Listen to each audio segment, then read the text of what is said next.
Hello and hello. Welcome to the Lower Central Gardens Trust Board. Do we have welcome everybody, and do we have any apologies for the meeting? Thank you, Chair. I'll just read out the housekeeping before that. So please note that this meeting of the Lower Central Gardens Trust Board is being recorded by the Council for live broadcast and will be published on the Council's website for a minimum of 6 months. The meeting may also be recorded or streamed for live or subsequent broadcast by members of the public, although ultimate discretion in this matter lies with the Chairman in case of disruption.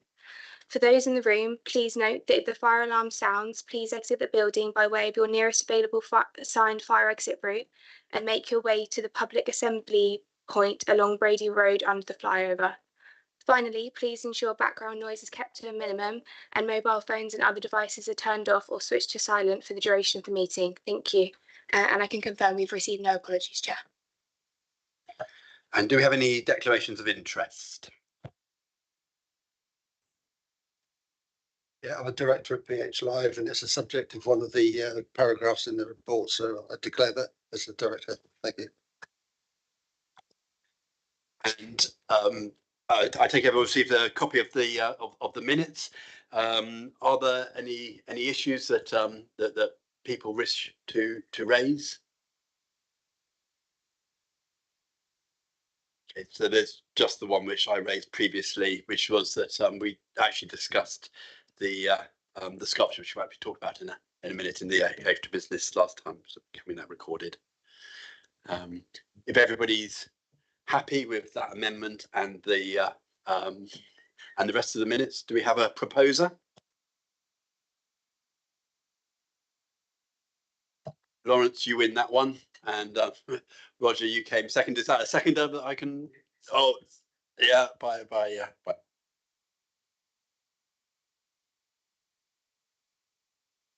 So now we have an opportunity to hear Tracy Jose, who is the grandmother of Cameron Hamilton, who wants to present.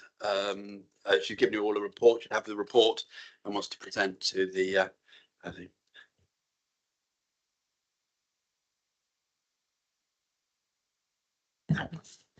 Good afternoon. Thank you so much for giving me the opportunity to speak to you today. I would ask you all, please be patient with me and give me the help and guidance I need. I do not know the processes, laws, permissions, etc. of what I'm asking you to consider today. This is the first time I've ever spoken in front of a board, committee or council members. I'm very nervous.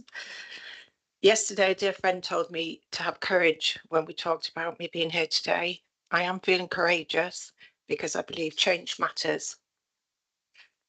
So this is my letter to you. Dear Lower Gardens Trust, after the tragic death of our grandson, Cameron Hamilton, I felt something had to be done. I felt somehow Cameron's death needed to be the catalyst for the beginning of positive change in Bournemouth. We must be the last family here that must go through this absolute devastation. This is where changes are made has grown from. Since the 5th of August last year, I have met with many people. They've all agreed to be involved in supporting, giving their time and commitment in creating an anti-knife crime month of action. This will run during May this year. The main aim of the month is to educate, support, prevent and deter young people from carrying or using knives and serious violence. I feel that change needs to be taken on by the whole community, as well as by the police, BCP Council and other agencies. Together, changes are made. I want to be very clear that I do not see this as a memorial for Cameron. Sadly for my family, and not by choice, our devastating loss of Cam has been very public because of the way he died. Our memorial for Cam is something we want to keep private, for my family to remember him as we wish to. With respect, this part is not for the general public to share with us. The vision for the sculpture. My vision for the hand sculpture is that it is a symbol of hope, growth and positive community togetherness. A symbol for our community showing the continuing and lasting positive change that I hope Cameron's tragic death will bring about, and that together changes are made. It would be a beautiful addition to Bournemouth Low Gardens. The idea would be to have possibly evergreen climbing plants, maybe jasmine, growing up through the sculpture to cuff height. Again, symbolic of new life and change and growth. Hands making a heart sign is a universal symbol used by young and old alike to share and show love and display togetherness with each other. This iconic symbol was recently used by BCP Council in a video and Dorset Police on social media, supporting and as a celebration of International Women's Day. The location. We have walked the gardens on several occasions. I feel the best location for the sculpture is straddling the path leading towards and in front of the bandstand, set back approximately 2 to 3 metres from the low green fence as marked on the aerial photo below. This would allow visitors to step off the main pathway without damaging grass and removing the possibility of causing obstruction to others at busy times to take photographs. It would also be seen to its fullest 3D potential with a 360-degree view. It would be a beautiful place for all to stop, take a photograph, recreating a heart symbol with their hands, capturing a smiling, happy and special memory or moment in Bournemouth with friends and family. I would imagine it will even be a place where many marriage proposals take place, where a beautiful backdrop, what a beautiful backdrop the bandstand and Pine Walk could be.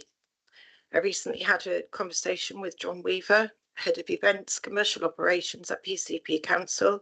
He said he did not foresee any problems in the positioning and would be happy to assist in giving any further information required.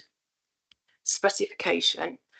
The sculpture will be approximately 3.4 metres high out of the ground, with a further 600 millimetres in the ground, welded to a plate and concreted in, and the completed width being that of 4.2 metres. Each arm is approximately 900 millimetres across the base. The whole structure is made from galvanised steel for both the aesthetic look and feel, but also as protection of the sculpture. The sculpture is made from solid round 20mm bar with 12mm bar twisted around the structure. This will give a look of fullness and also allow any climbing plants to grow up through the sculpture. Together changes are made to be a plaque placed on or around the sculpture, or possibly an engraved footstone, whichever the Low Gardens Trust would prefer. Funding. The quotation I have from Ironworks of Distinction Limited is for £9,358, including VAT.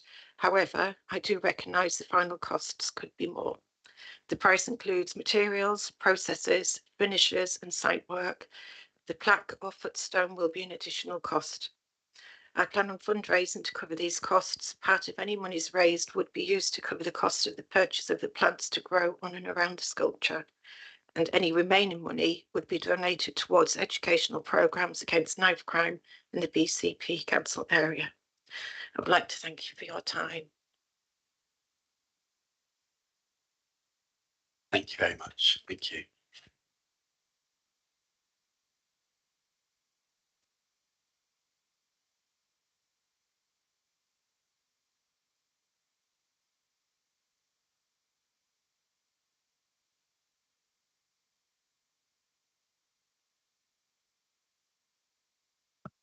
Thank you for that. It was a very heartfelt and powerful piece. That I feel we feel funny moving on to another piece sort of straight away after that.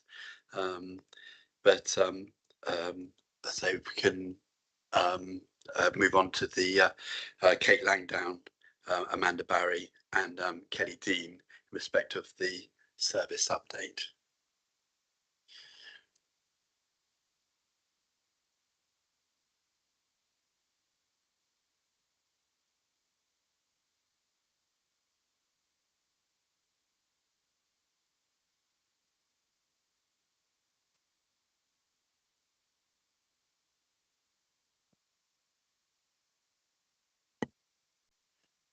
Thank you, Chair.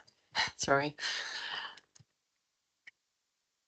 So the report that has been presented in the pack identifies the proposed scheme of officer delegations. I don't know if you wanted to cover that at this stage, or if you would like me to move straight on to the Christmas event proposals whilst Kate is out of the room. she may wish to be here for the scheme of delegations. Yep.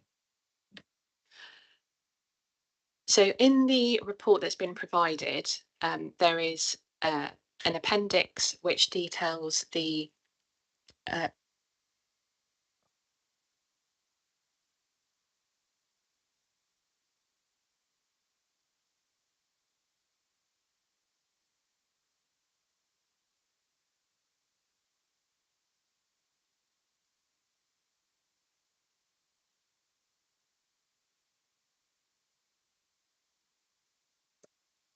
Is that better? Can you hear me a bit clearer now?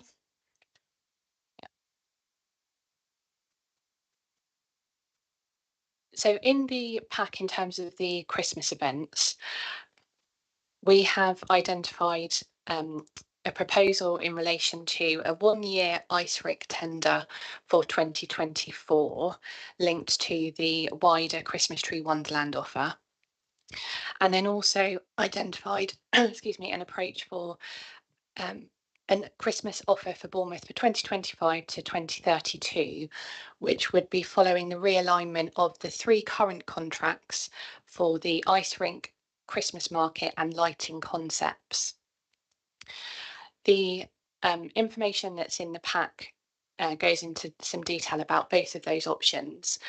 I'm happy to go through that information with you, or otherwise I'd be open to taking any questions or having a discussion around any of the information that's been proposed.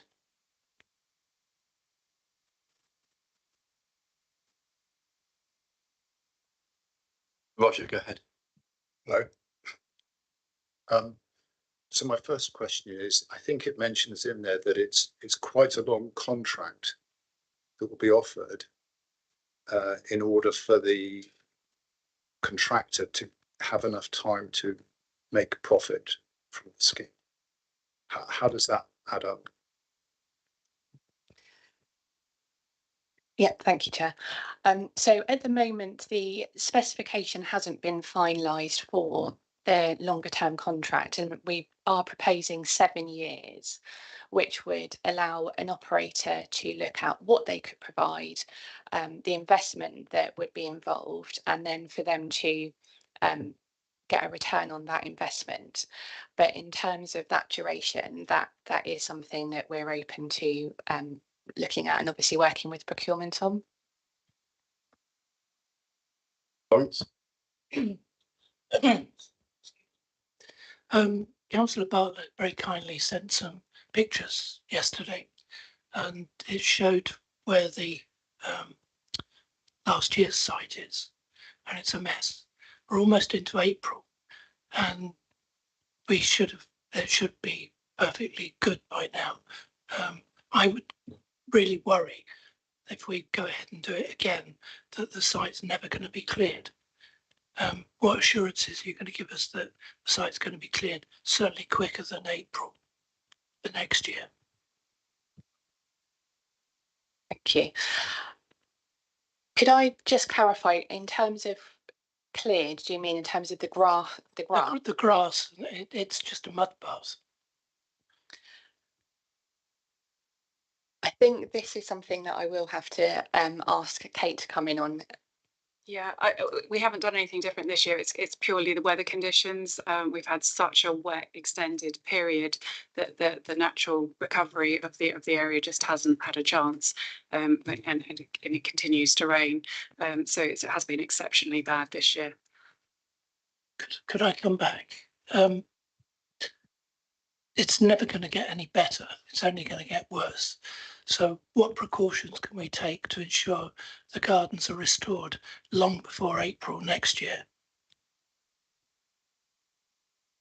I think that would depend on what goes in on there. I can't. The site came off. The weather was the weather. We haven't done anything different. Unless we can protect the ground in terms of what comes forward in terms of the. I think that's what I was guessing. Yeah. Sorry, that's outside of mine. That would be part of the contract. It would be awarded. Stephen? Thanks. Yeah, I mean, you've gone straight into the, the options for continuing But I think before you get to that particular point, we should actually discuss the principle of whether the ice rink should continue, and also whether if it does, then should it be coupled to the Christmas Wonderland event, and why is there a need to couple them together? And indeed, in the longer term, whether there's a need to couple the market in the square and the ice rink and the Christmas tree Wonderland event into one proposal, particularly, you know, the offer appears to be, you know, for a 7-year in the future, a 7-year arrangement, which to couple those three things together, I think, I don't really understand it, although it's probably being driven on a commercial and an efficiency basis for the procurement process, I would imagine. But I think before you get into that, we need to talk about the principle of whether the ice rink should continue, given the damage that's caused. And I have to say that the weather was a factor last year, and actually we were told last year it was the worst they'd ever seen it, and now, and which actually contradicts what's in the report, which says in 2024 the conditions were actually better than they have been before. That's what it says in the report. The other thing is, you know, if these events are to continue, the extent to which the lower gardens is used to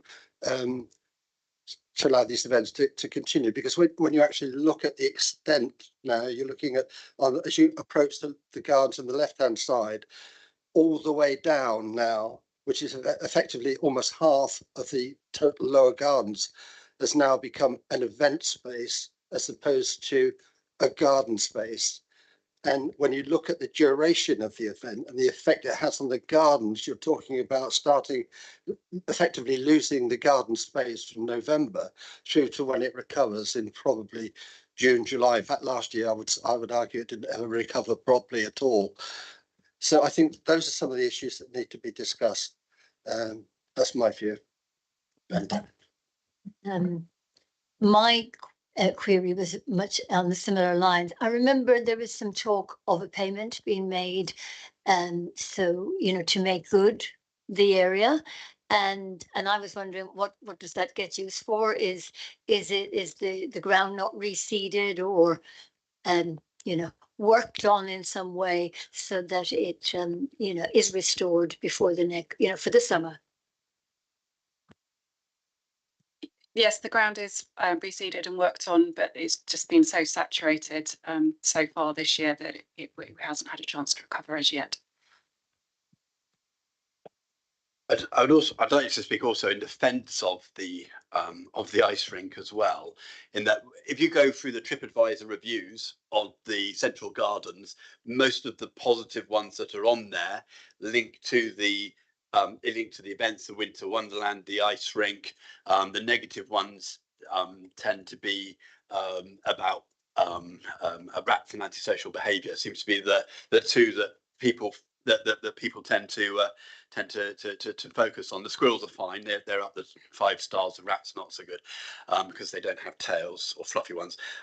So that tends to be, and the area itself. If you go back to the listing of the that was implemented, the area was designated as an area for events, although at the time it was for the Vistarama bloom, but that's when it was a grade 2 listed in well, it was originally listed in 1986, and that was reinforced in 1998 and also in 2014 as well.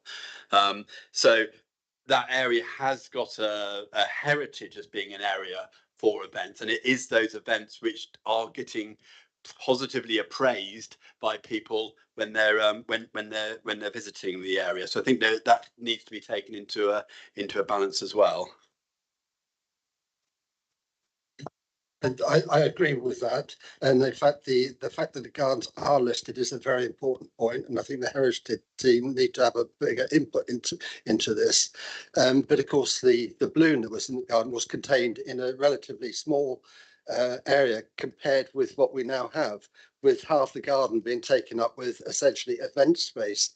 Now so it goes back to the principle: what is the garden for? Is it a garden for quiet enjoyment, for, you know, the visual amenity of a garden is completely lost, and it's lost for over half of the garden for a good part of the year, probably in excess of 6 months. So, you know, and this is why I'm concerned about the joining together of both the ice rink, and we have to bear in mind there is another ice rink and plenty of bars just around the corner. So yeah, now I've lost my track. Sorry. I was just thinking of a bar there. You need to calm down about those bars. Yeah. But so it's coming back to the principle, whether it's a garden or whether it's an event space, and the ice rink, isn't it? We shouldn't just talk about the ice rink actually, because it's the bar that's getting bigger and bigger and bigger, and there is another ice rink around the corner that could be used. It's long. Yeah, I think we're in danger of turning it into a mini Tivoli Gardens if we're not careful. Sorry, I'm losing my voice. If we're not careful, we could end up with almost a fun fair permanently in the gardens, and the gardens itself will lose its historic status. Or is that what officers want? I mean, we really need to know which direction the council's taking the gardens. Go ahead. Thank you. So to respond to some of those points, the offer that's being proposed is to align with the purpose identified for sort of recreation and enjoyment within that garden space. And part of that is the link of the ice rink to Christmas Tree Wonderland. It is mentioned within the papers, but just to expand on it a little bit, for the longer term proposal and procurement process, we would be looking to reduce the footprint of the ice rink that would be part of that offer. But we would also be able to work with the procurement process and any successful operator to make sure that they're, as well as the reinstatement approach, which you referred to earlier, working with our parks team to understand what could be delivered to be able to protect that space to a greater level than it currently has been, obviously with the weather being something that we can't control going forward. But that could take the form of some performance measures within that agreement. Well, Thank you.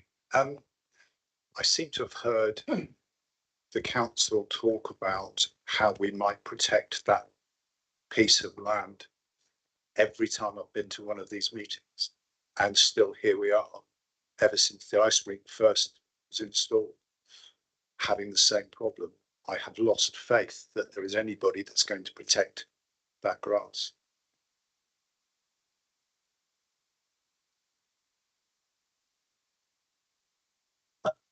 I'm trying to come up. Thank you. I think that's something I'm not an expert in terms of how that could be done, but certainly would be able to work with the parks team to understand how that could be delivered. But the weather and the amount of rainfall is a contributory factor to the condition of its current state.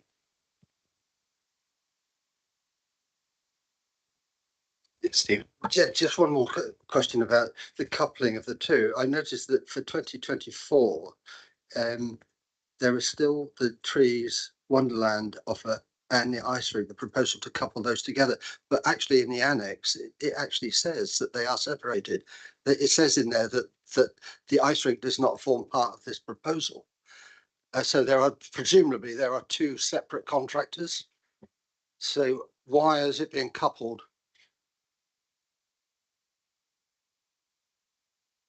The lighting one says it's not, the ice rink is not part of our proposal, but this is actually, this is sort of contrary to the recommendation here.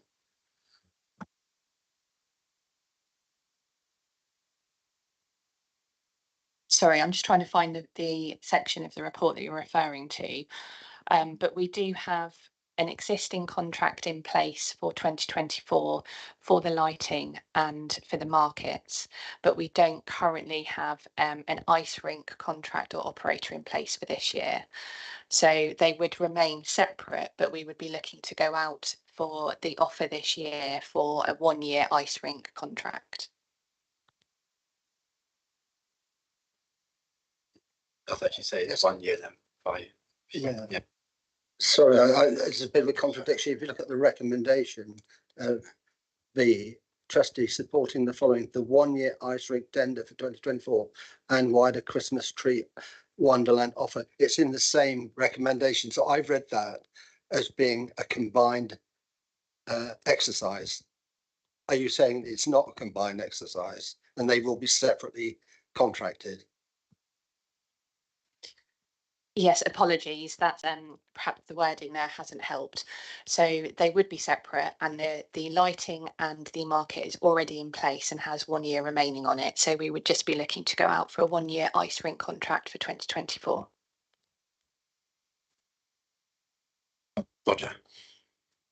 Would there be any benefit for the sake of allowing the grounds to recover in not having an ice rink this year? Would that help going forward?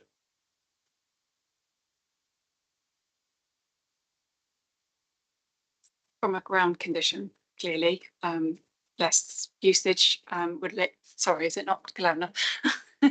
From a ground condition, clearly, if there's less usage of the site, the area has space to recover, time to recover.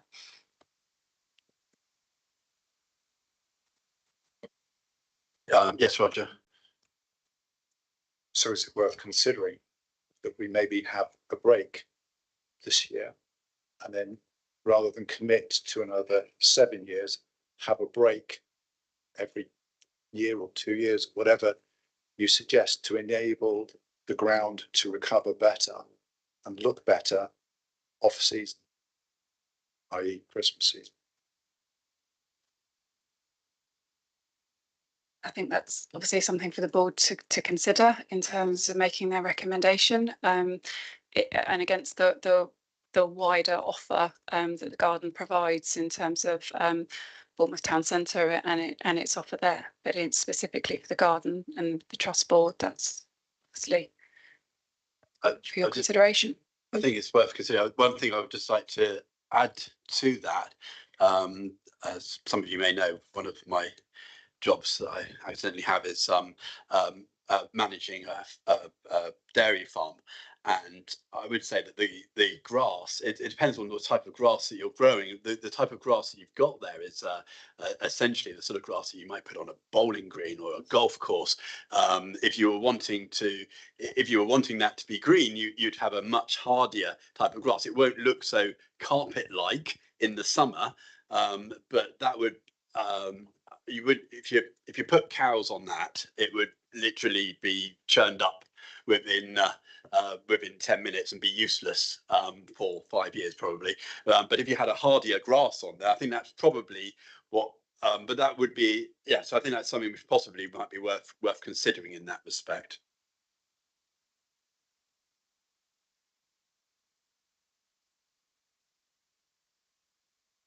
We have somebody from Parks. It's a gentleman from. Sorry, Ian Poultney's from the Strategic Parks team. We don't have an operations lead here Oh, today. okay.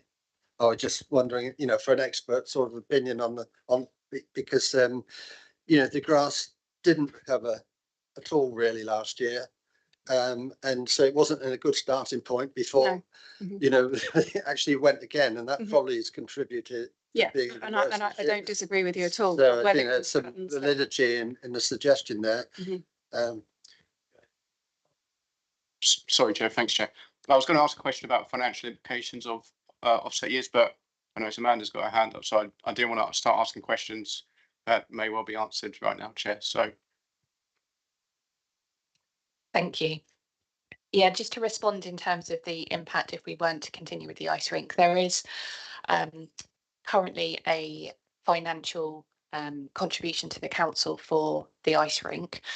And going forward, if we were to go out to procure an operator to deliver, as is currently proposed, the lighting, the ice rink and the bar element, if we were to have gaps either in the provision of the ice rink or no ice rink provided, that would perhaps impact on the interest and the viability of that for an operator. And then alongside that, I just wanted to make reference to the appeal of the overall offer if the ice rink wasn't there and what impact that may have.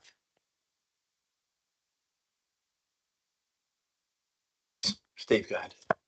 Yeah, on the commercial side, does the Lower Gardens Trust account get credited with all of the revenue that comes in from the ice rink contract, or does it get a proportion of it to cover some of the costs?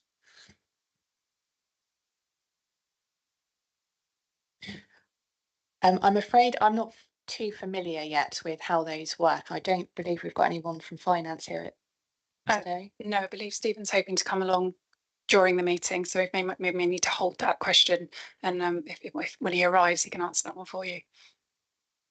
I think this is a really important point, because if there is sufficient money coming into the trust account that can actually use it to enhance or promote the garden, that would be a slightly different situation.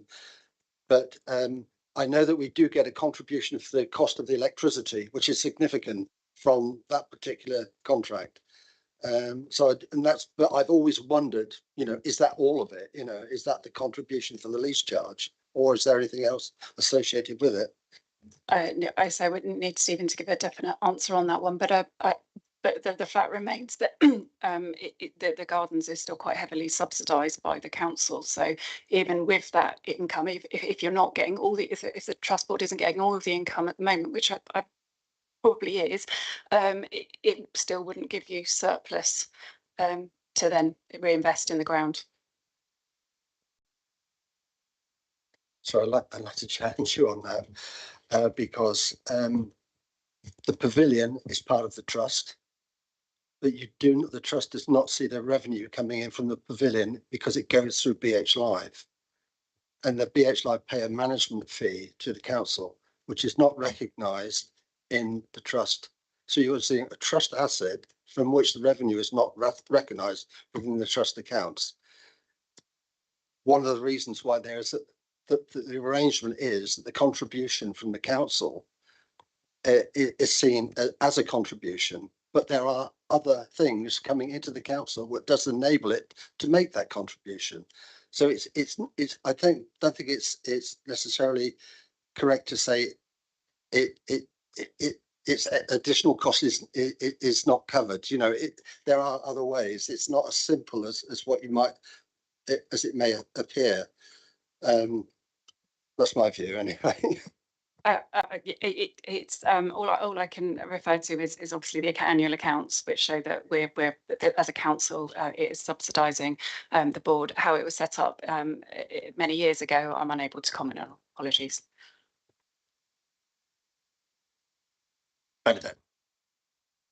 My comment really is about the ice rink. While I really care about the gardens and the grass, I think the ice rink is so popular at Christmas that it would be a real disappointment for the residents of BCP and visitors over Christmas who do travel from way outside the town, if it wasn't there. So I wouldn't be in favour of missing a year or dropping that.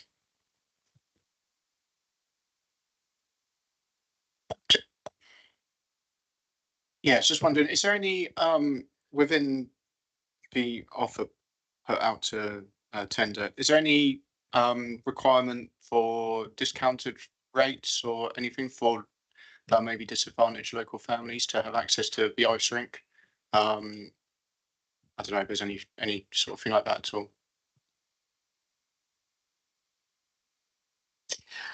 Thank you. We can absolutely include something like that in the specification going forward. Currently there isn't, but that doesn't stop us from doing so for the future.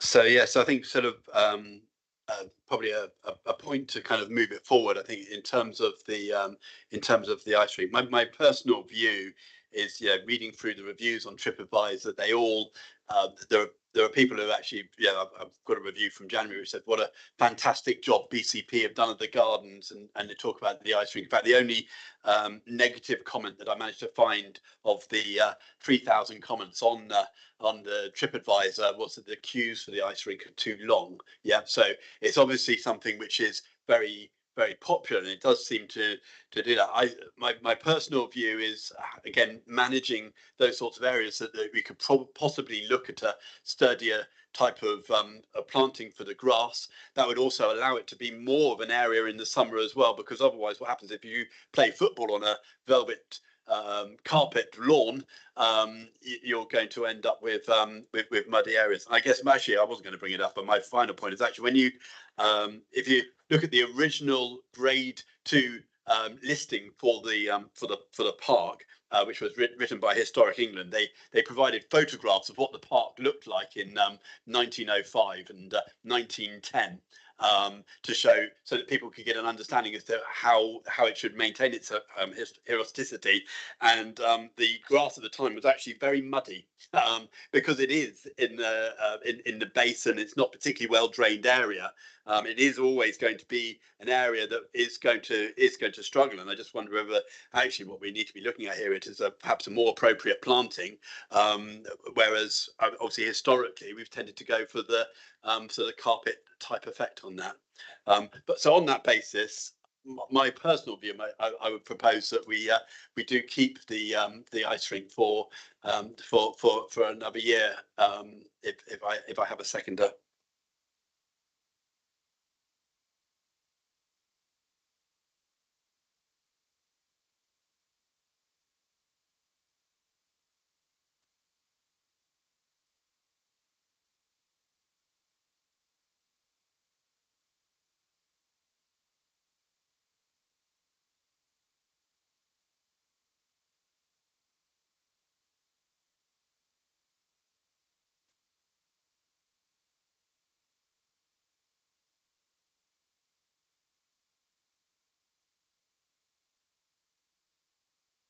So yes, I'm happy to take those separately if people want to take them separately, or if anyone wants to propose all of them in one bulk, then that's also fine as well. But I'm happy to propose the 1 year ice rink tender for 24, with the possible amendment that we look at the type of grass that is being planted there, because there are ways of getting grass together more quickly.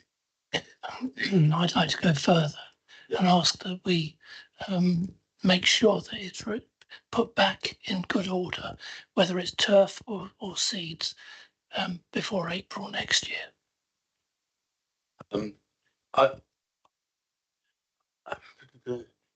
Turf would be a very difficult one there. It would have to be seeded. I'm happy to say that it would be reseeded, but yeah, before April. Yeah. I'd be happy to add into that. We look at the type of grass and we look to have it reseeded. I take that. Are you happy to take that on board as that? Yeah. I would have an issue with turfing. Yeah, I'd like the guarantee that it will be done. Yeah. Okay, so we'd want to guarantee that it would be reseeded. It is reseeded now. It's just how it's recovering.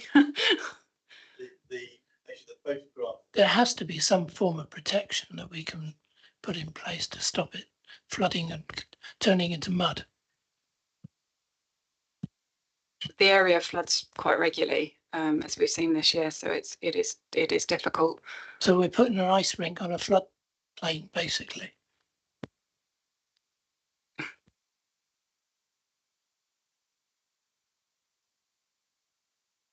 The ice rink itself is, yes. It's just underneath. Yeah. I think we have to accept that if we're putting the ice rink there, it's always going to be damaged, and the probability is it probably won't recover, as we've seen year after year. It doesn't mean, and actually the lawns have degraded substantially over that period. It's whether we accept the principle that, you know, that benefit of the ice rink over that period is of a greater benefit than not having it at all and allowing the lawns to re-establish themselves in the way that they used to be is a hard decision.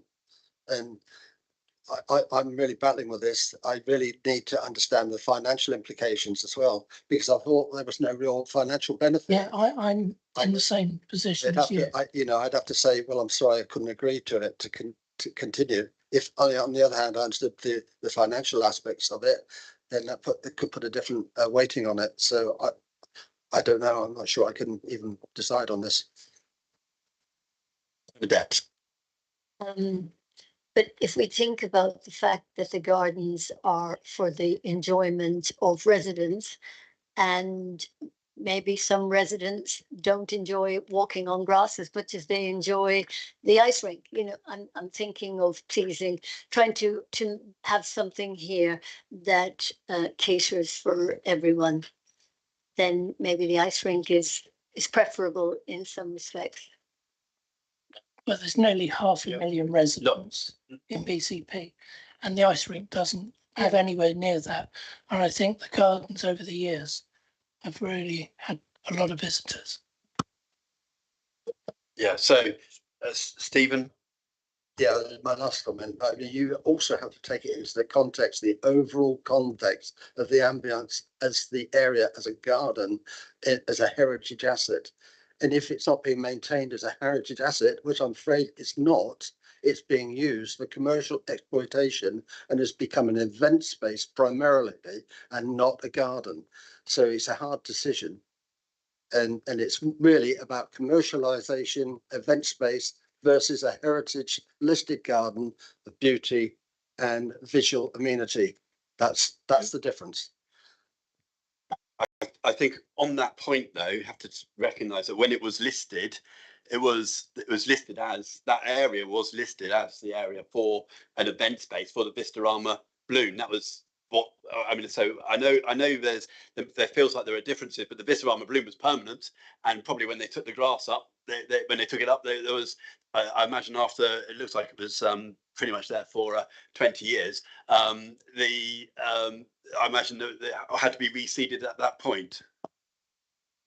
Yeah, I was actually the portfolio holder that took the balloon away. And we did it so that it would open up the gardens more. And we put the wheel down on the seafront instead. Now, the grass was there the whole time. The balloon didn't damage the grass, had a concrete base.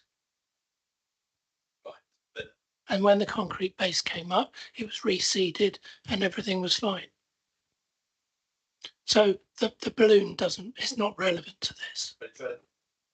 Only relevant from the perspective of what is that space? Is that space designated as a garden area? But in the listing, it's actually designated as in 2014 and in the 1998 and in 1986, it was designated as an area where events would happen.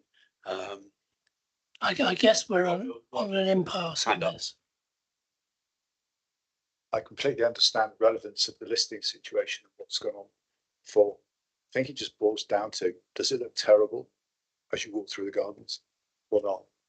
And that may be subjective, but my view, and a lot of the comments I've seen on Facebook pages, comments in editorial stuff in the local rag, comments on the demise of the standard of the grass. And it's just there for everybody to see, regardless of what's happened in the past. It looks awful. And I think we either keep the ice rink and make sure that it's able to restore that patch of grass back to something resembling lawn, pleasant gardens, or we do away with it.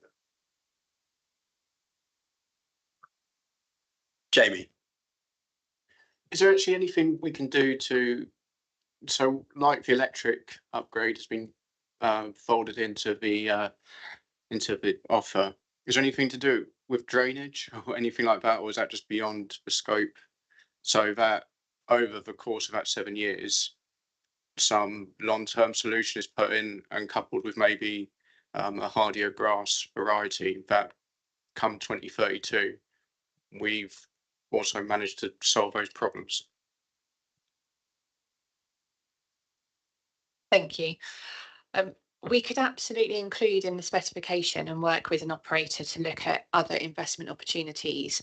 I'm not fully aware of what drainage improvements might be possible, but we can certainly investigate that along with investing into working with the parks team to understand what's possible, a hardy type of grass or protection within that space. I just wouldn't be able to commit to exactly what that would be at this stage without understanding actually what would be possible.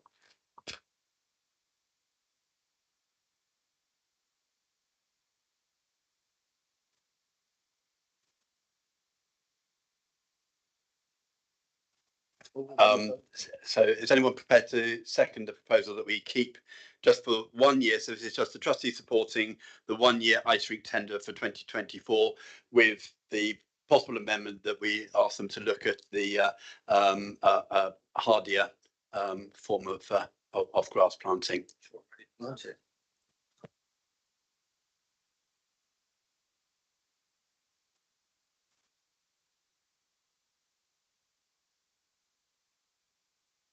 I'll second that, Matt.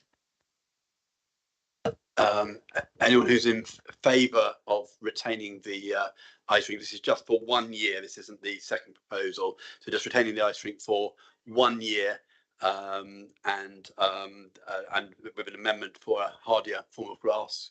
If they'd like to raise their hands now.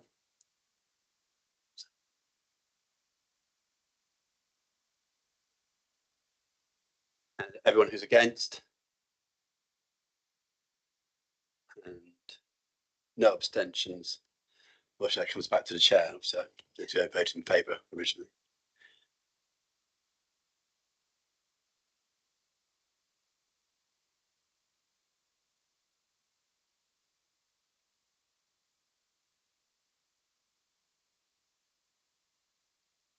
So I guess we're in a sense what we're doing now is we're moving on to the proposed Christmas offer. This is 2025-2032, which was covered in the addendum of the.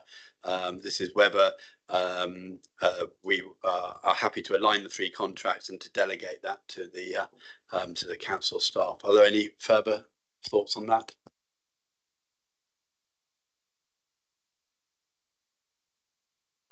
Um, 7 years seems quite a long time, from my point of view. So I'm not quite sure about that length of time.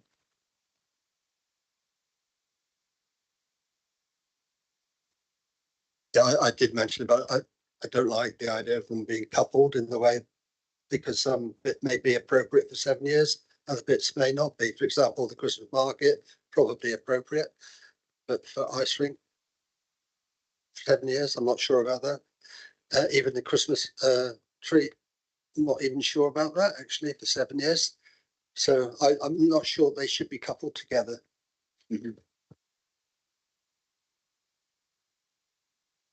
I like the idea of them being coupled together because of the financial implication that was put into the report. But I'm just wondering, again, like what was said earlier by Councillor Barrett about just being across all the finances and possibly what more could be dragged out of anyone doing that for the good of the gardens. So that would be a concern. Obviously, what I've already raised about looking at further structural and also discounted rates for individuals to actually access that attraction in the garden. And so, yeah, that would be my concerns of that one. Yeah, I understand the issue about efficiency of contracting procurement, but to agree this means that the contributors to those events would also be tied to that. For example, the council makes a significant contribution to the Christmas tree in the lights, as do the bid organisation. So I'm not even sure it's within our wherewithal to say, we can actually commit to 7 years, because if we try to do that, it means that all the parties have got to commit to 7 years. The council makes a significant contribution to the Christmas lights, costs a lot of money. So when we're voting about this, we've got to take that into consideration, because it would commit us then. Yeah. Thank you. So part of the proposal for aligning all of the three elements of the offer for 2025 onwards is due to the cost of the light, but then the ability for somebody to generate income from the markets and the ice rink element. After 2024, that approach would mean that the council would not be investing into that event going forward. So that in relation to committing the council to a cost associated with that for the next 7 years, that wouldn't be that. So just to clarify, so that means that the proposal behind this would effectively mean that the idea is that therefore the council wouldn't be paying money going forward, and that's sort of the reasoning behind it. That's an element of the reason behind it. Thank you. How much control then would the council have over the display? Say if the new provider was doing the lighting and they didn't do a really great job, or you know, you have no power to because they've got the contract in for 7 years. It's quite a long time. Thank you. So we would set the specification. So we'd be very clear in terms of what would be expected from any operator who would be providing that. We would also be able to review it on an annual basis and include within the agreement meeting certain criteria and certain quality standards. So we would always make sure within a contract of that nature that there's that review and mechanism to make sure they're delivering against what was requested. And would there be similar displays to what is there now? I can't answer that because I'm not sure. We would specify the areas and the sorts of themes, but it would be down for anybody who's interested to put forward what they would be proposing that display to incorporate. I think I might be more comfortable with a contract that was the life of the council, which is just over 3 years, with an option to renew afterwards, rather than going for committing another council to the whole 7 years.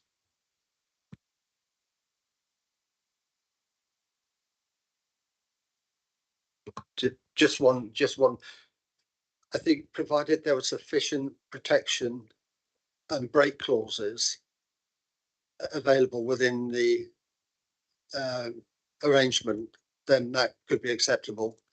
But it would have to be because the council no longer wants it for whatever reason. You know what I mean? It would have to be their option to allow it to continue year on year. So it would need a strong break clause in the lease, I believe, anyway. Thank you. So I understand outsourcing, and I feel that whilst quite rightly, there's been several mentions of having strict clauses within a contract. The danger is that if the supplier contractor fails to meet the standards we require, what do? We could end up with no Christmas lights for the year. Whereas I sense with something so important for the community and visitors to the town, we should have control, which with the best will in the world, I know you can try and have with stipulations and clauses in a contract, but it's not the same as managing it, having ultimate control yourself.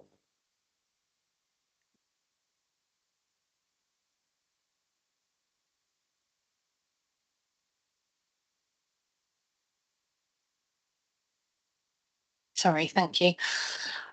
So at the moment, we are looking at putting it out to an external operator rather than delivering anything directly in terms of 2025 onwards. And that's what we're seeking support with today. We would be, if that support was there, we would be looking at preparing the specification and going out to the market this summer to be early enough to see what the interest would be and how that interest progressed, I say, to a final contract stage. I understand the concerns about monitoring delivery and against the procurement and agreed contract, but we are fairly experienced with doing that within the events team, and we have quite a good mechanism in place to be able to review and request changes and alternative approaches if that's what's required. Yeah, go on, Stephen. Yeah, just a thought about, you know, the location for these events. You know, as the council considered other locations, for example, the Christmas tree lights. You know, is that the best place to put them? Does it really attract people to the shops, which seem to be closed regardless of how many lights you put there in the evenings? You know, is it really the best place to locate the ice rink? Other venues, other areas being considered where it could be placed? You know, we've not heard any other options about what we could think about, because we're making some being asked to make some very difficult decisions here, but there's no other options that have been presented. And I just wondered if that has been the subject of any debate within the events team or whatever. Thank you.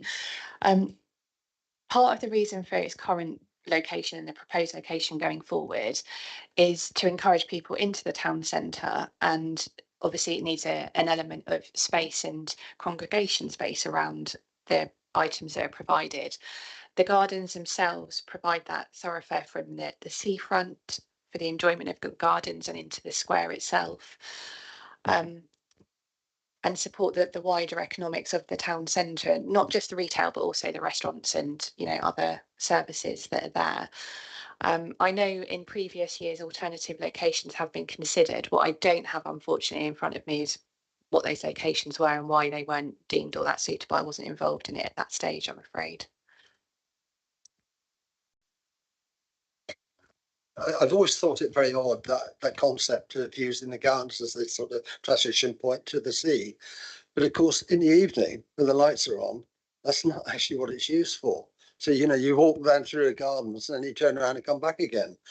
You know, it's not masses of people running down through to enjoy the sea at night. And so that concept, I can understand the issue about events during the day, when all the holiday makers are going through to enjoy the beach, but it's not like that at night. Quite the opposite, in fact. In fact, a lot of people won't go near the gardens at night because it's not safe. But you know, that's why I question this concept. Is it the most appropriate place? Because you're trying to engender business and support the businesses. Is that really the best place? Wouldn't it be a better place to route them around the shops, around the Lansdowne, or up Christian Road, Richmond Hill, or whatever? There's just a few. It's just a thought. Just one final question. Actually, just on that, I know that the Harry Ramsons do quite well out of the people who walk down there at Christmas time. But the one thing, would it be possible to have a clause in the to say that it was going to come back to the committee, the contract was going to come back to the committee before it was approved, or does it have to go as essentially as a delegated power? Thank you. It would. We would be proposing that it falls under the delegated approvals, and also due to the time frame to get it out to the market and to assess in order to hopefully award in time. So my current we would be going out. I don't have the exact timeline in front of me, but we would be looking to go out this side of the summer to have awarded to allow the hopefully successful operator to view the 2024 event.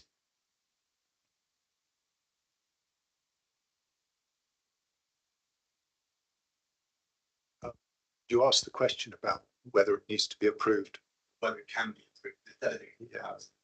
Yeah, I'm just reading through, and I'm not quite sure which page I've extracted, but I think with reference to the trust proposed scheme of delegation, the last paragraph, it says matters for referral to LCGTB would include high impact events, festivals or activities. So I suppose it depends what you mean by referral. My I may be incorrect, but my understanding is that the way that it is recommended is that we're then giving that to the events team under delegated powers. They then put that out to tender. The tender is then accepted by the events team, and we're giving them permission to continue all of that process through this. So whether as part of that tender they could, so my thought was, well, as part of that tender, whether that could come back to the committee. That was I guess, is that my understanding correct on that? Yes, that's correct. Lawrence was first, and then we need to propose something at some point. I just like it noted that I'm not happy committing beyond this council. I'm sure you will, but I don't feel comfortable committing to future councils to a decision being made today.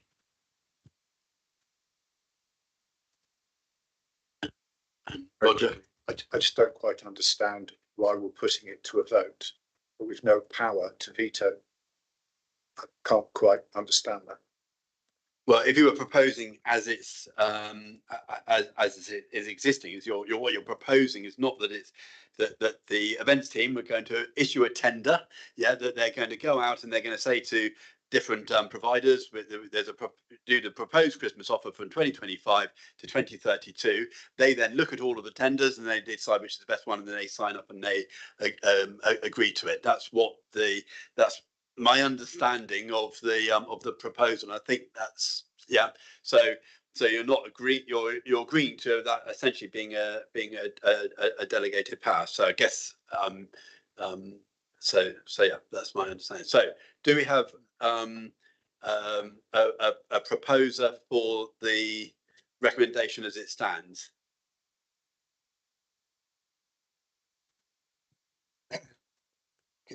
Could I just ask a point of clarification again on proposal 2, the Christmas offer for 2025 to 30, which aligns to the 3 contracts of ice rink, Christmas markets and like. When we're talking about alignment, are we talking about one proposal? We are talking about one proposal. Okay, on that basis, I would propose, Chair, that we do not accept that proposal.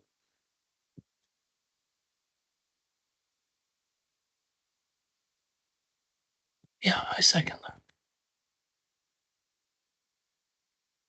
Voting in favour of Stephen's proposal, you're voting against the proposed Christmas offer for 2025 being delegated to the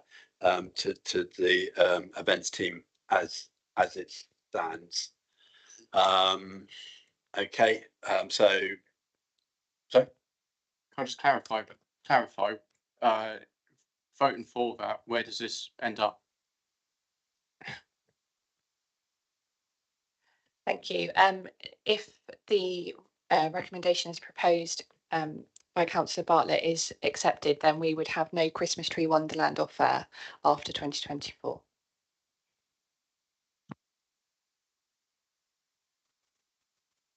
This combines the 3. My objection is to this recommendation, which brings all 3 together. If it was individual, then I would be probably accepting the Christmas tree. But that's the rationale for me not agreeing, because it's grouped together and I don't think they should be. And I also don't think it should be for 7 years. okay, are we so Chair, an alternative proposal could propose something different, which still allows the Christmas trees lights to go ahead. Thank you. Just in relation to that comment, I understand the concern about the duration of the agreement. Separating the 3 out, with the lighting offer having a significant cost, but currently no ability to reclaim any income from that or from an operator, that would make it very difficult to have 3 standalone contracts that we would be putting out to the market. Bernadette? So what you're saying is, in order to get the lights done as part of the deal at the most cost-effective way for the council, they need to be all included together so that the contractor making the profit can afford to do the lights and BCP no longer have to pay for them. But we get lights, but we don't have to pay for them. Okay. I'm in favour of that idea. So we have a proposal which would lead to, as far as the understanding of the officers are, no Christmas Winter Wonderland after 2025 going forward. So those who are in favour are effectively making of this being sort of, we've approved it for 24, but those in favour of essentially, I guess, finishing Winter Wonderland based on the proposals from 2025. No, carry on. Chair, that's not what I said. Go ahead. I said that, you know, I basically couldn't agree with it for that duration or for them to be linked, all three things to be linked for that duration. I'm not against having the Christmas tree lights. Okay. I made that quite clear, I thought. Bernadette? So would you agree with grouping them all together if it was a period of 3 years? And would that work for the council? Amanda? Thank you. 3 years would, without testing the market, it's difficult to know for sure, but it would be unlikely that with the investment that's required and the return on that, that we would perhaps get the interest. Absolutely, we could look at 5 years. So we could shorten it from this current 7 proposed. I think 5 years might be more of interest to the market. Jamie?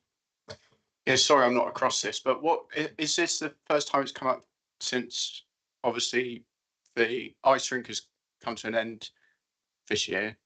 When have the other ones been across? Because obviously previous councils have presumably set for longer periods than just a term of a council. Thank you. The Christmas market has always been for a period of 7 years. The lighting element has been funded and overseen by the council with some other external investment. But as we're stepping away from that or looking to for the future, that's why we're proposing a different approach.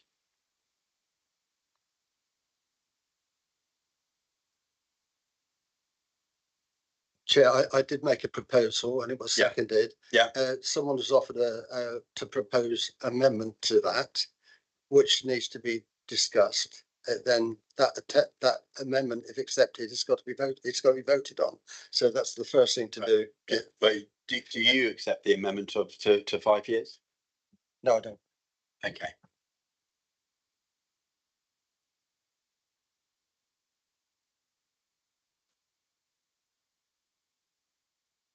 The amendment was not seconded. No, so there's no amendment. Or It's just there was no. I think Bernadette was making a different proposal, which would have amended this my move. okay. So that would have had to be seconded and then voted on. Yeah. Yeah. So,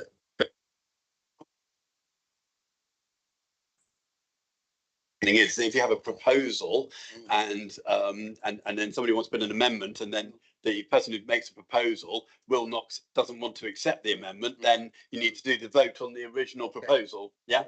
Is that right? Yeah. Okay. Yeah. Yeah. Is that okay? Yeah. So so we are doing the vote on the so basically anyone who's in favour of Stephen's proposal, if you'd like to raise your hands now.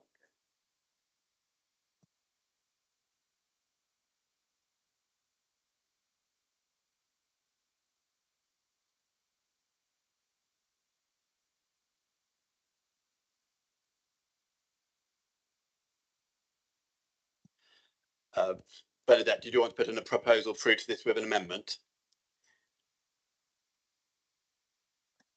Well, my proposal would be that we group them together, but for a shorter term, say 5 years. Is anyone happy to second that? Yeah, I'll second that. So anyone who's in favour of Bernadette's continue the light only for regards to for a period of 5 years, raise their hands now.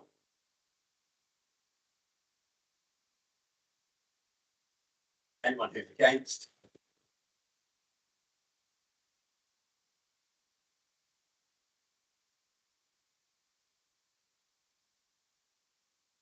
Chair, one of the difficulties for us is, unless I've missed it, is understanding fully the financial implications. Because we're essentially voting on principle, some experience of contractual law, and dealing with outsource and the feelings of the community without actually knowing what is the size of the financial hole if we don't go along with a 7-year merged agreement. But we've had a proposal been accepted. I mean, there was a lot of talk about reducing the term. We've done that. I think essentially, if the events team come back in the summer and say, look, no one's prepared to do it for 5 years, they're only prepared to do it for 7. In fact, back in the archives, the original when the Central Gardens was originally set up, the contract was for 21 years, which was covered probably quite a few councils back in the 1870s. So I think we've got to essentially move on from that.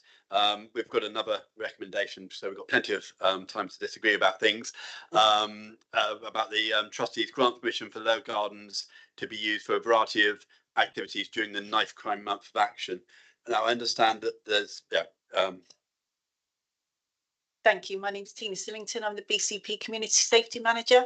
And one of our responsibilities and duties under the serious violence duty is to look at some of our priorities, and our main priorities under our serious violence duty it includes knife crime. We have sexual offences, robberies and knife related offending.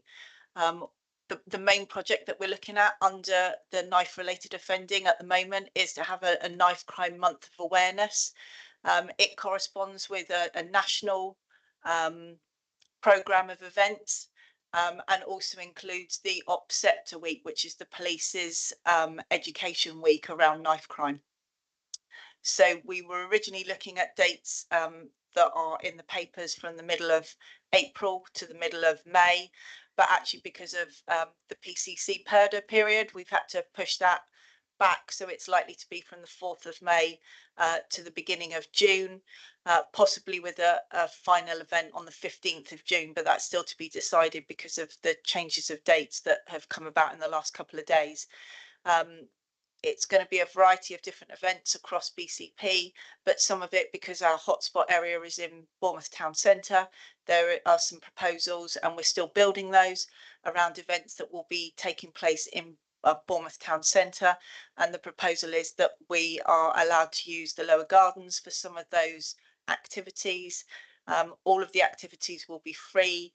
The idea is to engage, educate, raise awareness with residents, but particularly young people, and try and reduce the likelihood of young people carrying knives in and around BCP and Bournemouth Town Centre.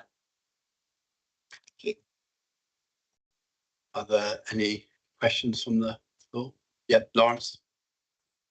I think it's an incredibly good idea, and I'm fully supportive. Thank you. Stephen? I agree with Lawrence, and I'd like to propose to accept the recommendation of paragraph C in the report. Yeah, I'm happy to second that. I think it's been good. I understand there's a delay on it. Is there a delay? Just a delay on the dates. Yes. As I mentioned, we were going to start on the 15th of April, but we've been advised because of the PCC, the Police Crime Commissioner PERDA period, we can't start until the 4th of May at the earliest. So it's likely to be from the 4th of May for at least 4 weeks. It may be 5 weeks, and we will be looking at doing a final event, possibly on the 15th of June, but no later than that. I still second it. So if we're happy to take a vote, everyone who's in favour of the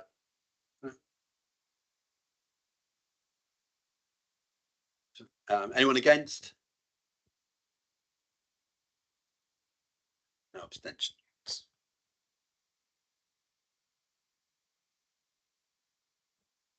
just moving on, probably ought to be looking at the trustees consider the revised draft proposed scheme of officers designation for implementation. I know we started with the Christmas thing, so this is the additional report that we were sent. So this is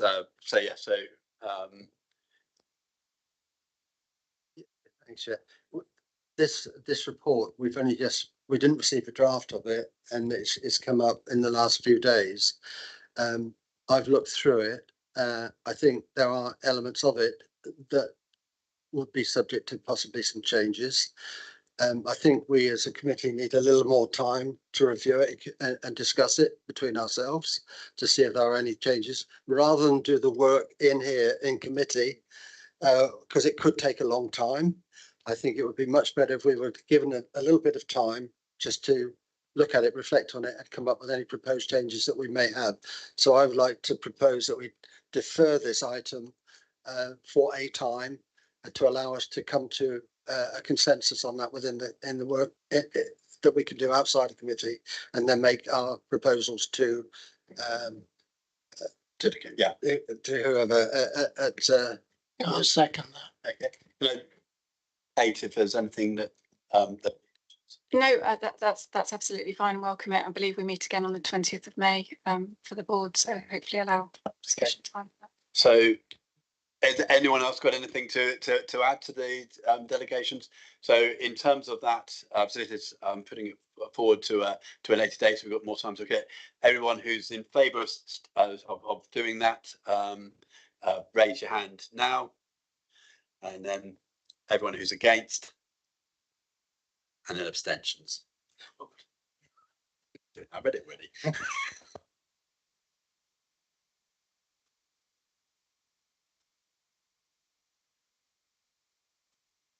Finally, moving on to trustees allocate a single point of contact to liaise with BCP community safety team to discuss individual activities. This really ties in with what we're doing with nice crimes stuff. I'm happy to propose that as it stands. Is anyone happy to second it? Rob?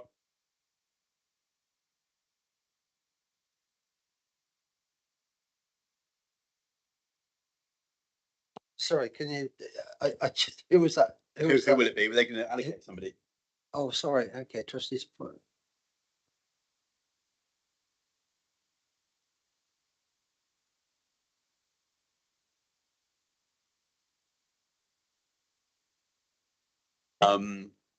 So moving on, we've got a verbal update on the financial matters arising at the last meeting, and Stephen has joined us just in time to present this to us.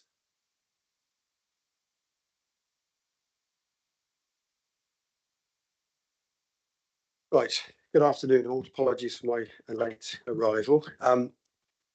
Councillor Nanovo excuse me, had a query regarding the VAT. The BCP Council is the sole managing trustee, and the HMRC accept that the activities of the trust can either be subsumed within BCP Council's VAT registration, or for the trust to be separately registered for VAT. The trust is part of the council of BCP Council's VAT registration. That's the response I've had from our tax accountant.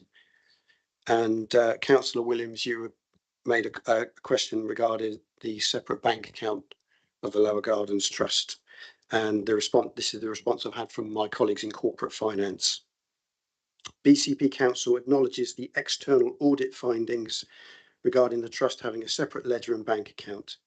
However, as the trust activities are subsumed within BCP Council's wider parks operations, it is deemed not practical to separate them, and so the trust does not have its own bank account, but uses BCP Council's.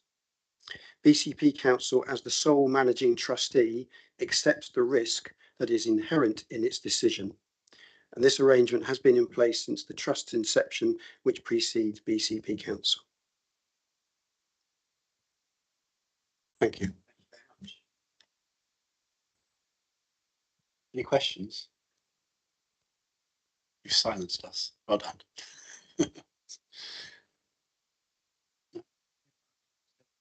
Of course you are. No, so we have a question. Yeah, we were talking before you arrived. We were talking about the revenue that comes in to the for the ice rink, and whether all of that revenue that was earned by the council is passed through the Lower Gardens accounts, or whether only a proportion of all that earnings is paid to the Lower Gardens Trust. And I know that one year it was actually itemised as electricity costs. So yeah, that's the question basically. Does all of the revenue from the ice rink operation come into the Lower Gardens Trust account? My understanding, councillor, is that the only income in the Lower Gardens Trust, how it's set up, is the reimbursement of the electricity. So there's no further income has ever been set up. That's how that's the current arrangement, I believe. Thank you very much.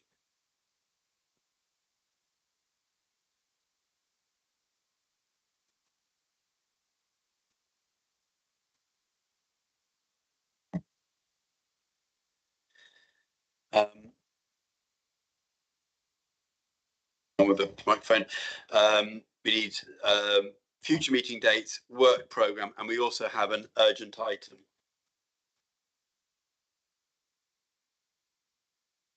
So future meeting dates. So it would just be to note the future meeting dates. Obviously, the next meeting is the 20th of May. Get the rest up.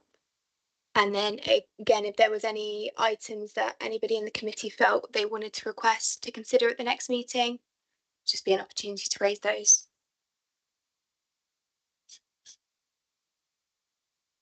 Jamie. Yeah, I'm just wondering, it might come back to finances, but obviously in as part of that financial report, it mentioned that there's no longer any sort of money set aside for cash handling because it's all become cashless in the gardens. I'm just wondering if that's not uniform across BCP though, is it? Is that just if that's just something that's happened in the gardens?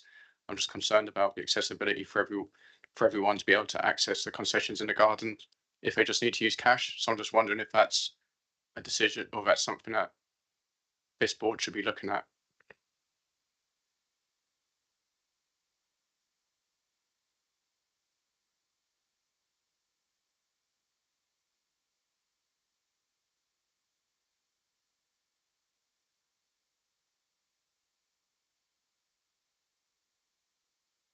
Yeah, I just remembered that on the last set of minutes, the items that we raised for discussion, one of them was the bedding planting, and it actually didn't appear on this agenda, although it was included as a request at the last meeting.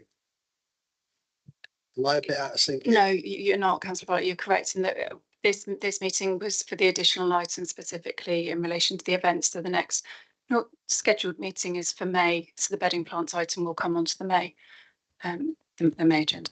This is an extra meeting. Thank you.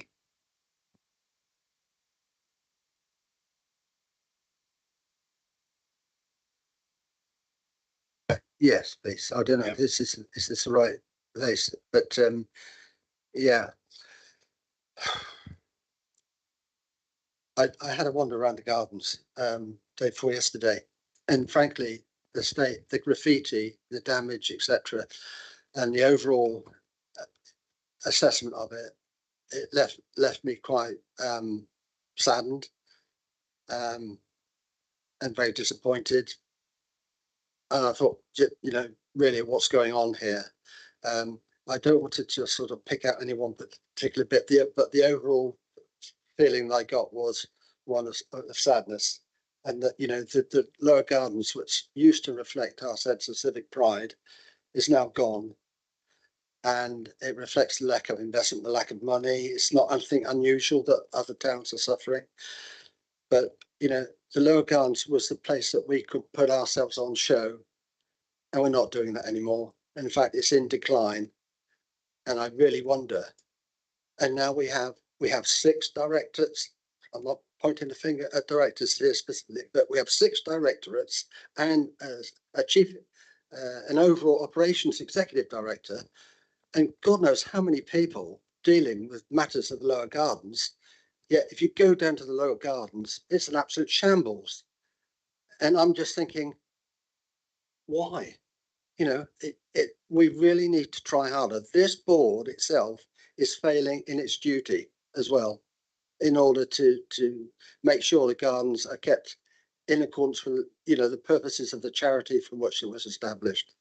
I'm really disappointed, and I'm sorry if I'm being confrontational here. I don't intend to be, but that was the impression that I got.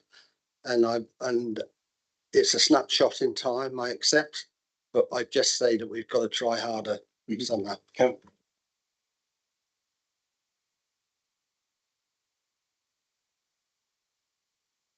No, I really don't. I think, Councillor Bartlett, we all would agree that we're not currently able to deliver the level of service that we've historically been able to deliver or would want to deliver. We are currently, as directors, working within the council spending control requirements that have been imposed on us. That means that we are delivering to a statutory minimum across everything that's not a non-statutory service. That is things like graffiti. So we will remove offensive graffiti. We're not prioritising non-offensive graffiti.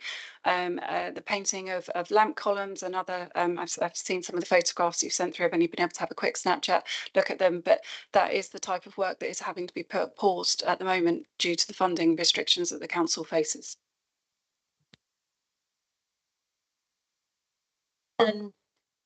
Because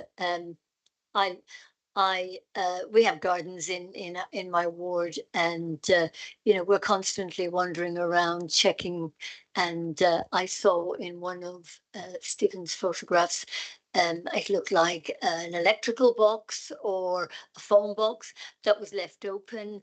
There was barriers thrown around that may have been there from Christmas.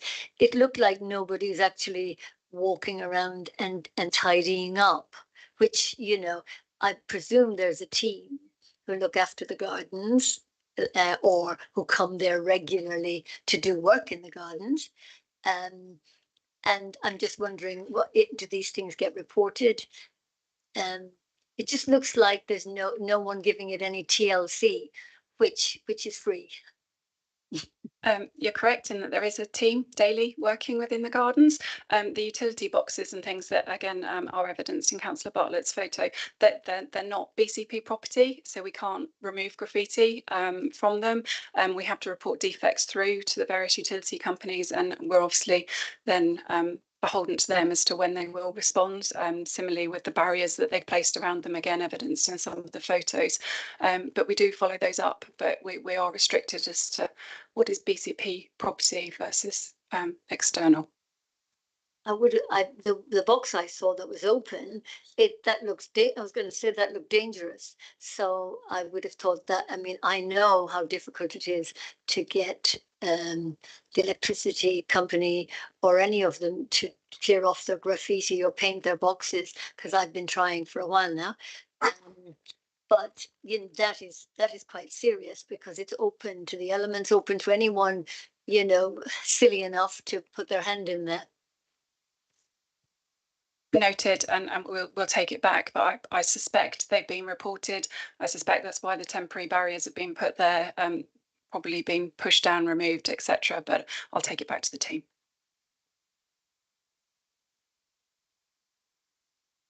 We do have an urgent item added to the Sorry, just is there a picture about that?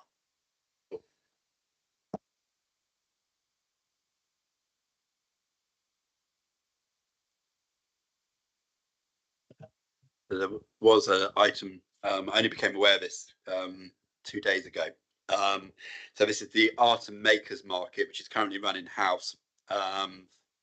They want to confirm operational running for this year. They're saying that if they're going to continue it, then they're going to need to put it out to tender for a 5-year agreement. So it's the Art and Makers Market up by the Avery on the Westover Park. So they, although they say that this would fall under day-to-day operation for us, with the scheme of delegations being updated in the board next week, which obviously wasn't done, thought it might be useful for us to update you on that. I'm not sure whether it necessarily needs a needs a vote, but I did want to bring that to everyone's attention, that that's what they're saying. In order to be able to continue it, they're going to need to do that. Let's see. Yeah, Stephen, ask a question. Yeah, I mean, what's driving behind the sort of, again, contractualization of effectively something that has been done for umpty years? What is the driving factor behind the need to do this? Thank you, Chair. So in terms of the Art Makers operation, like you say, it's a valid, a really valued community asset that we want to continue to do. So it has been, and it's an in-house provision, but we have had an external person on site to manage the bookings, and that license agreement's now ended. So whereas like Chair said, whereas it would sit within our normal operational sort of operations that we would go ahead with, because of the situation with the scheme of delegations, we wanted to update. It's about making it sustainable for the long term in terms of the bookings, the resource, in order to continue to have that function, and to fulfil that enabling function of the council, so that the community, the art community that are there, continue to and can maintain it and can have it as a viable going forward for the long term. So we're looking to go out to the market for it, and I asked the chairman if I could just update you on it, on the plans. Obviously would make sure that there's a smooth transition. We would make sure that we continue to do that, fulfill that in-house resource until we were at such a point that we could do that transition. So what you're saying is the council can't afford to do it anymore. I think that's what you've just said. And therefore they were going to put it out to another organisation that will do it. They will make profit from running it in some way. And it really is taken out of the hands of the council in terms of one of the things that it offers residents. Because at the moment you just book a site, don't you, online and pay for it or whatever, which has been carried out. Well, certainly it's 73, and I can remember it's always been there, but suddenly it's not sustainable. It's been sustainable as long as I've been alive, and suddenly we can't afford to even do that. It really is a measure of just how desperate the situation has become if we can't even handle a few bookings on that area of the gardens. But if it provided the service can still continue and people can still show off their photographs and art and that, fine. I just think it's very sad that we can't do it ourselves. We seem to be handing everything over to private means. I don't even understand what the council's here for sometimes nowadays. Amanda, so do you want to come back on that? Thank you. Just in response, it is this approach is to be able to do what we can to enable that community and that art offer to be in situ within that facility. We're not looking at fundamentally changing what is delivered or how it's delivered. It's just how it's managed, to make sure that we're staying within the MTFP budget position as a council. Lawrence was first. The exhibitors, will they have to pay any more, or is it literally just a management function?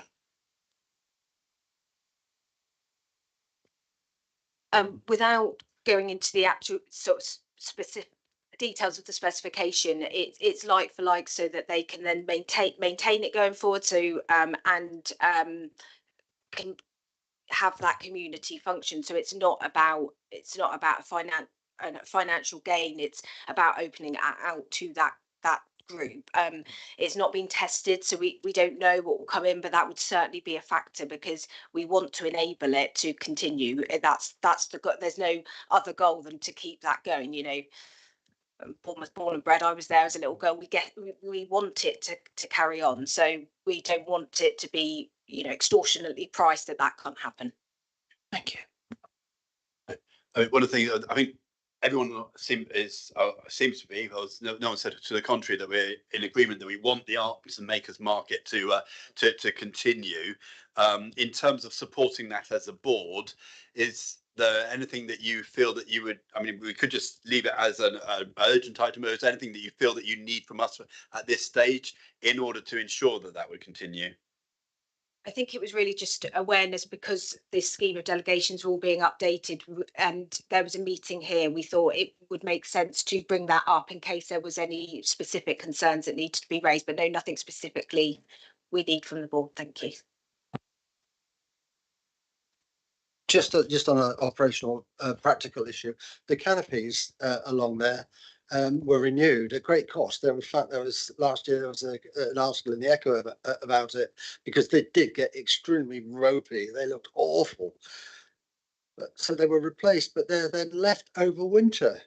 So the canopies are already, although they're new, already are starting to become tarnished. I really can't understand the logic of replacing them just before the winter, leaving them up.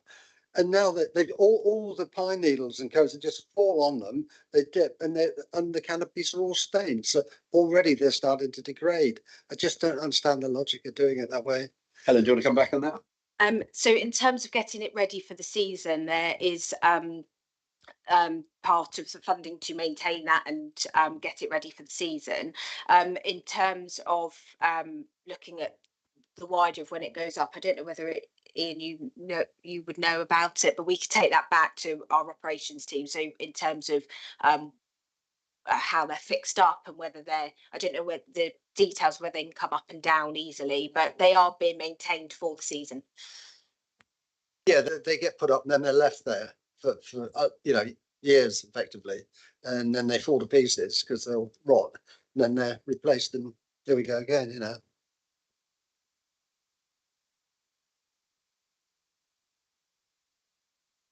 In terms of, we've got the dates for the next meeting. So in terms of item 8, if I say this is up to folk whether they want to we can take it.